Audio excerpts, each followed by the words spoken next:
हरे कृष्णा, राधे राधे। आज इस वीडियो में हम वट सावित्री व्रत की पूजा विधि और महत्व जानेंगे। वट सावित्री व्रत ज्येष्ठ मास के कृष्ण पक्ष की अमावस्या तिथि के दिन मनाई जाती है। कहीं कहीं ये व्रत ज्येष्ठ पूर्णिमा को भी मनाती हैं। महिलाएं वट सावित्री का व्रत अखंड सौभाग्य, परिवार के कल्याण की कामना और संतान प्राप्ति के लिए करती हैं। वट सावित्री व्रत को बड़ सैयद अमावस्या भी कहते हैं। वट सावित्री व्रत का हिंदू धर्म में बहुत महत्व है। मां सावित्री को भारतीय संस्कृति में विशेष स्थान है। सावित्री का अर्थ वेद माता गायत्री और माता सरस्वती भी होता है। इस व्रत में वट वृक्ष की पूजा का विशेष महत्व है। वट वृक्ष यानी बरगद का पेड़। ऐसी मान्यता है कि वट वृक्ष में त्रिदेव यानी ब्रह्मा, विष्णु और महेश का वास है। इसलिए वट वृक्ष की पूजा करने से हमारी सभी मनोकामनाएं पूरी होती है। जिस तरह वट वृक्ष बहुत बड़ा फैला हुआ होता है, उसी तरह हमारा घर, परिवार, गोत्र और वंश भी सदा यूं ही बढ़ते रहे। मान्यताओं के अनुसार इस दिन सावित्री अपने पति के प्राण यमराज से वापस लाई थी। साथ ही उसकी निष्ठा को देखकर यमराज ने उसे वरदान में उसके सास ससुर की आंखें, राज्य, 100 पुत्र, उसके माता पिता को पुत्र आदि सभी कामनाएं उसकी पूरी की थी, जिससे उसके जीवन की सभी परेशानियों का अंत हुआ था। इसलिए ये माना जाता है कि इस व्रत को रखने से सभी वैवाहिक जीवन की परेशानियां दूर होती हैं। इस दिन सुहागन महिलाएं बरगद के पेड़ के चारों ओर घूमकर इस पे रक्षा सूत्र बांधती हैं और पति की लंबी आयु की कामना करती हैं, अपने घर परिवार के सुख शांति की कामना करती हैं। ऐसा भी कहते हैं कि अगर दाम्पत्य जीवन में कोई परेशानी चल रही हो तो वो भी इस व्रत के प्रभाव से दूर हो जाती है। इस दिन सावित्री और सत्यवान की कथा सुनने का विधान है। मान्यता है कि इस कथा को सुनने से मनवांछित फल की प्राप्ति होती है। वट सावित्री व्रत के दिन ही शनि जयंती भी मनाई जाती है। ऐसी मान्यता चली आ रही है, जो स्त्री सावित्री के समान ये व्रत करती है, उसके परिवार पर, उसके पति पर आने वाले सभी संकट इस पूजन से दूर हो जाते हैं। इसके अलावा शास्त्रों के अनुसार ये भी माना जाता है कि इस दिन शनिदेव महाराज का जन्म हुआ था। इसलिए इस दिन वट और पीपल दोनों की पूजा की जाती है और शनिदेव को प्रसन्न किया जाता है। अच्छा, एक और चीज बताऊंगी आपको। स्कंद और भविष्योत्तर पुराण के अनुसार वट सावित्री व्रत हिंदू कैलेंडर की ज्येष्ठ शुक्ल पूर्णिमा तिथि पर करने का विधान है। वहीं निर्णय अमृत आदि ग्रंथों के अनुसार वट सावित्री व्रत की पूजा ज्येष्ठ शुक्ल पक्ष की अमावस्या पे की जाती है। ज्यादातर उत्तर भारत में ये व्रत ज्येष्ठ कृष्ण अमावस्या को ही किया जाता है। अच्छा, एक और चीज है, कई लोगों का ना सिर्फ ये विचार रहता है कि ये वट सावित्री की पूजा सिर्फ सुहागन और पुत्रवती स्त्रियों को करनी चाहिए, पर ये गलत धारणा है। स्कंद पुराण में लिखा हुआ है कि विधवा, साधवा, बालिका, वृद्धा, सपुत्रा, अपुत्रा सभी स्त्रियों को सावित्री का व्रत अवश्य करना चाहिए, क्योंकि वट सावित्री का व्रत समस्त परिवार की सुख संपन्नता के लिए किया जाता है, सिर्फ पति के लिए नहीं किया जाता। सावित्री ने यमराज से न केवल अपने पति के प्राण वापस पाए थे, बल्कि सावित्री ने यमराज से समस्त परिवार के कल्याण का वरदान भी मिला था, जिससे उसके पियर और ससुराल सब में संपन्नता हो गई थी। एक दूसरी कथा के अनुसार मार्कंडेय ऋषि को भगवान शिव के वरदान से वट वृक्ष के पत्ते में पैर का अंगूठा चूसते हुए बाल मुकुंद के दर्शन हुए थे। तभी से वट वृक्ष की पूजा की जाती है।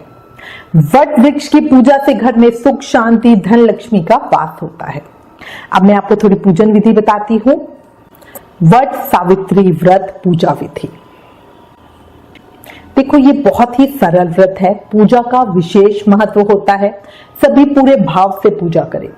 अलग अलग जगह पर पूजा करने के अलग अलग तरीके हैं, पर सभी जगह बड़ वृक्ष की पूजा करना, 7 बार कच्चा सूत या कलावा लपेट के परिक्रमा करना बहुत ज्यादा जरूरी बताया गया है। कई जगहों पर सत्यवान तथा सावित्री की मूर्तियों की स्थापना करके पूजा करी जाती है। ये पूरी तरह से साधक के ऊपर है। कई जगह बड़ के टहनी घर लाकर पूजा की जाती है। कई लोग ब्रह्मा जी की मूर्ति या यमराज की मिट्टी की मूर्ति बनाकर फिर पूजा करते हैं। कई जगह पूरी बनाकर गोद में रखकर फिर पूजा का विधान है।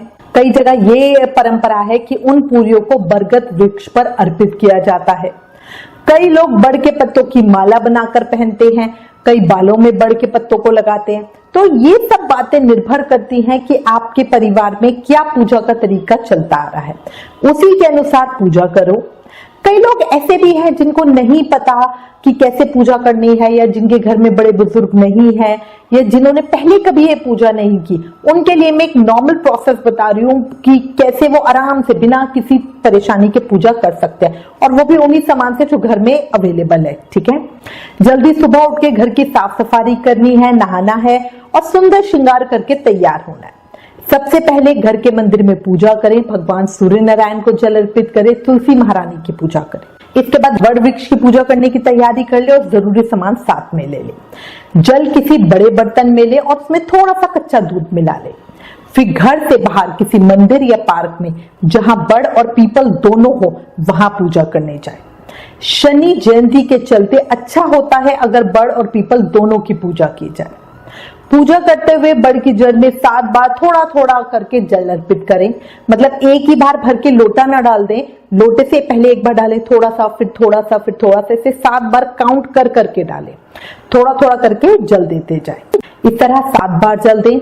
फिर मोली, रोली, कच्चा सूत, भिगोया हुआ चना, फूल फल अर्पित करें। घी का दिया प्रज्वलित करें, धूप प्रज्वलित करें। दक्षिणा के लिए आप 1 या 2 रुपए का कोई भी सिक्का चढ़ाएं। याद रखना, वट सावित्री व्रत में चनों का विशेष महत्व है।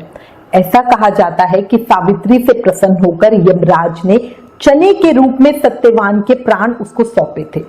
चने लेकर सावित्री सत्यवान के शव के पास आई और सत्यवान ने प्राण फूंक दिए। इस तरह सत्यवान जीवित हो गए। तभी से वट सावित्री के पूजन में चने पूजन का प्रयोग होता है। चने का ही बायना निकाला जाता है। इसके बाद वट वृक्ष के तने के चारों ओर कच्चा धागा लपेटते हुए 7 बार परिक्रमा करें। कहीं कहीं 3 परिक्रमा का भी विधान मिलता है। बड़ के पत्तों के गहने पहनकर वट सावित्री की जो कथा है उसको जरूर सुने। गहने बनाने के लिए बड़ के पत्तों को मोली में गांठ लगाकर बांध ले। माला बनाए या बरगद के एक पत्ते को अपने बालों में लगा ले, आप कुछ भी कर सकते हो। वट वृक्ष के पास ही बैठकर सावित्री और सत्यवान की कहानी सुनी, गणेश जी की कहानी सुने। पूजा के समय कहानी सुनने का विशेष महत्व होता है। इसके बाद भीगे हुए चनों का बायना निकालें, उसके ऊपर नकद रुपए रखकर अपनी सास के पैर छूकर उनका आशीर्वाद लें।